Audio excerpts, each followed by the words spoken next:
এটা ছিল একটু আমার কাছে প্রেসারের দিন, কারণ এটা ছিল ওদের ব্যাঙ্গালোর যাওয়ার দিন। মানে আমার দিদির ছেলে ব্যাঙ্গালোরে পড়তে যাচ্ছিল, কম্পিউটার ইঞ্জিনিয়ার কলেজে ভর্তি হয়েছে কম্পিউটার ইঞ্জিনিয়ার নিয়ে।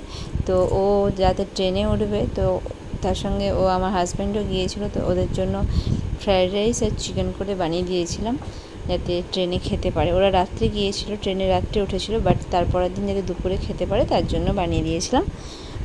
তো তারপরের দিনই ছিল বেটুর এক্সাম, তাই সন্ধ্যা থেকে রুটি, ভাত, চিকেন, ফ্রায়েড রাইস এইসব বানাতে বানাতে বেটুর সঙ্গে একটু টাইম দেওয়া হয়নি ওর পড়ানোর জন্য।